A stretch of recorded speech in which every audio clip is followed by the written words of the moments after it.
Okay, and we're just going to attach this spring right here. All right, tension spring in place. Okay, so this, I mean, it really clicks through the gears. You can kind of see this has a little wheel on it.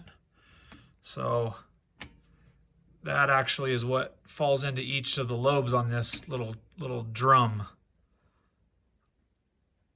Just so that crisps up the shifting.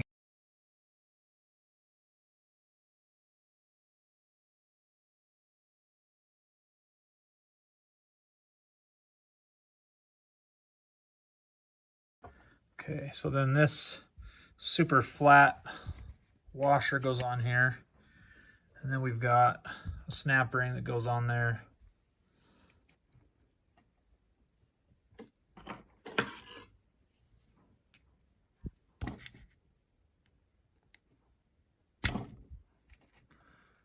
Okay, secured. Okay, then we're going to take the shifting mechanism. Let's see how things kind of line up here. So lift this arm up. Okay, so a couple of things. I've got to make sure that these two bars straddle this screw right here. And then this is going to go over this. And then this is going to be down here. This is actually your lever that's going to go through the engine to your foot pedal. So let me get some assembly lube on here.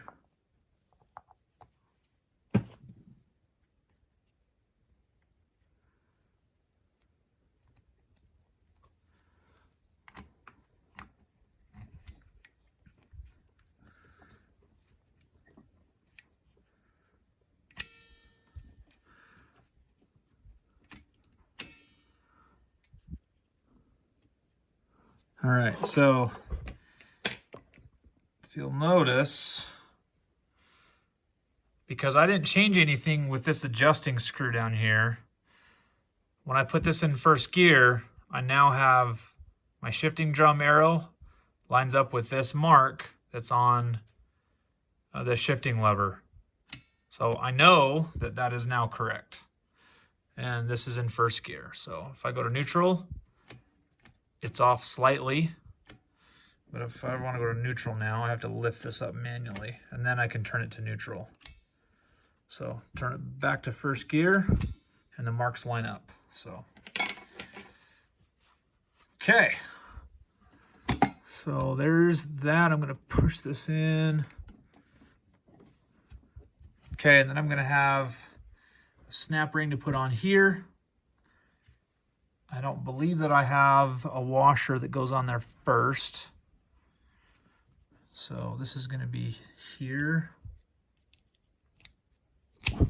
Oops. Careful, because they go flying. There we go. That went on relatively painless. Okay. So I need to install... What have I got next? Okay, so what I'm going to do now is I'm going to clean up the rest of this gasket. I still got the Kickstarter assembly. I've got this idle gear to install. I've got the clutch basket assembly, some stuff like that. So before I put all that stuff in the way, I'm actually going to finish cleaning off all the rest of this excess gasket. I should have done this probably when the crankcase halves were bare, but you want to be super, super careful when you're doing this. So I first started off trying to use a plastic razor blade and some heat. I mean, it didn't work very well, but so what I did is I heated it up just barely, and then I'm using a razor blade, but I'm going to be using a super, super shallow angle, and I'm going to go so slow. The metal razor blade really works well. You just do not want to mar this surface at all. You can kind of see how the metal blade it really just cuts through it like butter. So I'm going to do that, and then I'm going to very lightly sand the surface, and then I should have done this before because I don't want to get particulates and stuff stuck on all these parts that I've got this assembly lube on. So don't do what I did and do this before you reassemble the thing. Okay, so I'm going to finish cleaning this up and then we'll go from there.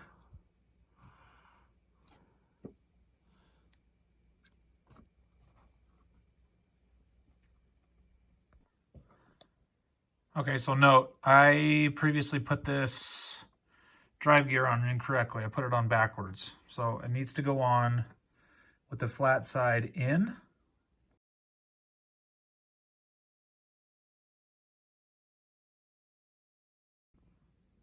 Okay, so I got my spacer in. I'm going to insert my key.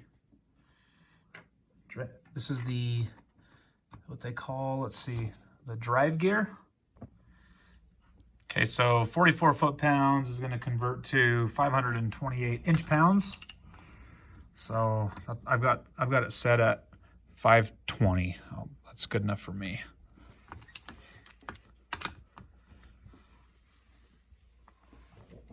There we go. Oops. Put this cover on.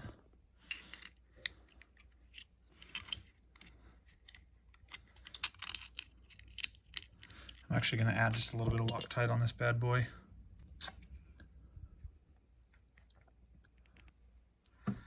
So this is the oil seal retainer. Make sure that oil seal never pops out on its own. That's what she said.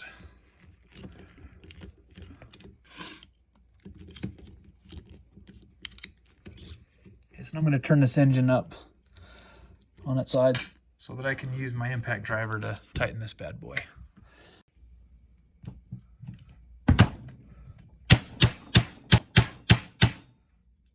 Okay, so I got that Phillips machine screw tightened now. And this, again, this demonstrates how handy this engine stand actually is. I can rotate it up, and then as I'm smacking on things, I'm not going to be worrying about, marring, any of these shafts or anything like that against a concrete floor or something like that. Okay, so back to as I was. I think one thing I will change with the engine stand is I want to get some type of a permanent bar with, maybe I'll just get some sacrificial screwdriver handles like this, and I'll actually stick them through, and then I'll actually bend them over, and then these will be permanent handles that I'll have that go with the engine stand. So now I've got that rotated back, and I'm going to continue with the Kickstarter assembly. Let's install that. Okay, so right now we want to install from back to front. So we're going to install the Kickstart assembly. Okay, that's going to be the farthest back. Then we're going to install the shifter gear, which is going to be just a little bit further front, and then we'll install the Kickstarter idle gear last in terms of what goes on in this bottom left-hand corner. Okay, so let's get going on the Kickstarter assembly. And by the way, I do have to replace my shifter oil seal. I recommend that when you're ordering all the other oil seals, just order this. Just replace it. I didn't realize when I first pulled this apart and inspected it, I didn't give it a very good close inspection, so it actually looked okay, but under closer inspection, it's actually torn and worn out. So the spring is all hanging out, and so just order that. Now, one thing that I figured out is I looked on eBay and I found this part for like 12 bucks plus, I don't know, $4 shipping. And then it was coming from Texas, and it was going to take like 6 days to get here. So today's Friday. I want to finish putting this, at least the bottom crankcase, together between today and tomorrow. And so I decided to continue looking.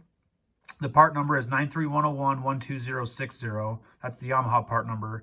And this is really common, just what I looked at. It's a really common part, from 1978, it's at least what I'm working on, until early 2000s. And so what I did is I just went on Amazon searching for the Yamaha part number, and I found a blaster oil seal kit for $9, and it'll be here tomorrow, and that includes shipping. So always, the tip here is, don't be afraid to look at kits that contain more than one part number. You might get some part numbers that you don't need, but here I am getting it cheaper and faster by ordering a kit that has 1, 2, 3, 4, 5, 6 seals in it, 7 seals in it, and I only need one of them versus just ordering the seal by itself and paying more and waiting longer. So there you go, pro tip of the day. Okay, so I'm going to put some assembly lube on this. I'm going to put quite a bit on here because that hole, this is where all the water was sitting, and you can kind of see a little bit of rust, residue still sitting in there. Okay, so this tab right here, this metal tab, is going to sit right against this wall right here, and then you can see this little spring out dent is going to go right in that hole. And then we have to make sure that this gets loaded under tension. Okay, and then this spring has to be loaded under tension always, and this spring basically comes up and it loads back into this retaining hole right here. Now, one thing that I think is true is when I go to put the gasket on, I'm going to have to temporarily unhang this hook so that I can install the gasket. And then once the gasket's installed, I can go ahead and reload that spring and put it back in the hole. Just being careful that I don't rip the gasket while I'm doing any of this. So just be aware, I'm going to have to take this out in order for me to put the gasket on to get around that. Okay, so we got the Kickstarter in. It's under tension just a little bit. Now let's take the shifter arm. There's this little circlip in there. That's gonna, we're basically gonna insert this. We'll rotate the circlip out of the way. In fact, that circlip, I need to turn the gap.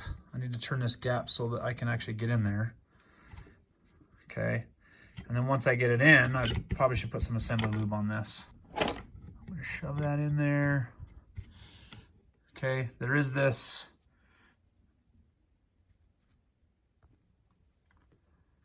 There is this roller that is, you just got to make sure it goes on the shifting bar. So it just goes right on the end. So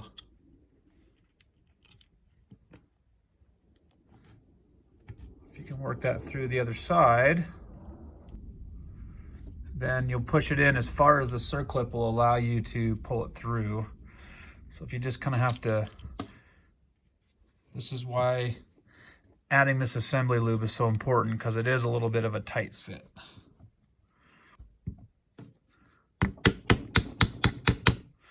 Before I get it in too far, I gotta make sure I got the roller on.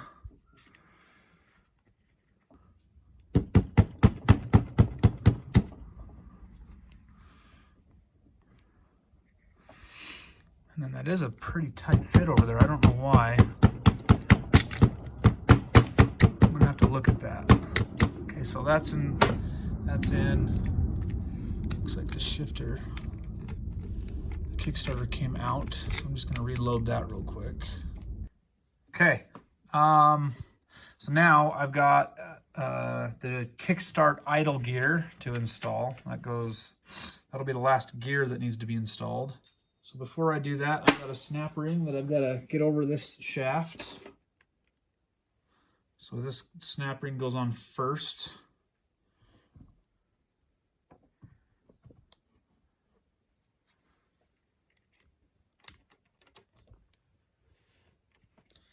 Okay, then there is a washer or a spacer that goes on next. Okay, so it goes snap ring, shim,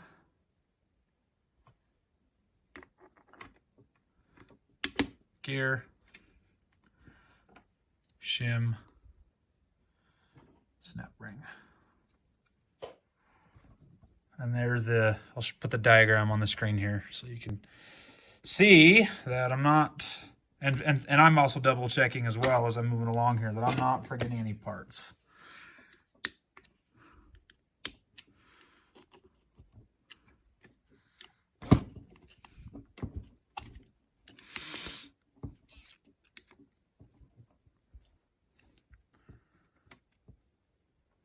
Okay. So now when you kickstart, this gear comes forward, engages this gear. We'll turn there's a gear on the back of the clutch basket, and then that basically skips past your transmission. It skips here and goes over to your drive gear, basically using the back of the clutch basket to do that. So at this point, I'm going to have, along with the other oil seal that I ordered for the other side of this shifter shaft, I've also ordered a seal for the Kickstarter. Again, this thing and my frame over here is a complete and total mess still. Once I get these, once I go as far as I can today, I'm going to come back to the bike and I'm going to start cleaning up some of this oil and stuff on the frame. I want to see if I really have to repaint the frame. The paint actually looks pretty good. There's a little bit of rust somewhere, but that's not, you know, something that I can't, you know, maybe take off with some, well, I'm just going to look. Maybe I can just get away with doing some touch up and not full on like disassembling the entire bike frame and repainting it and then building it back up again. I don't, you know, it's not that I don't mind doing that. It's just winter's coming and I don't want to paint in the cold. So the point there, I guess, is replace all of your, while you're doing a rebuild, don't reuse anything that's a seal. Replace your O-rings, replace your shaft seals, replace your, obviously your crank seals on your bearings. When you replace those, you can pretty much, you know, guarantee yourself that you're not going to have any more oil leaks when you're finished with all this work.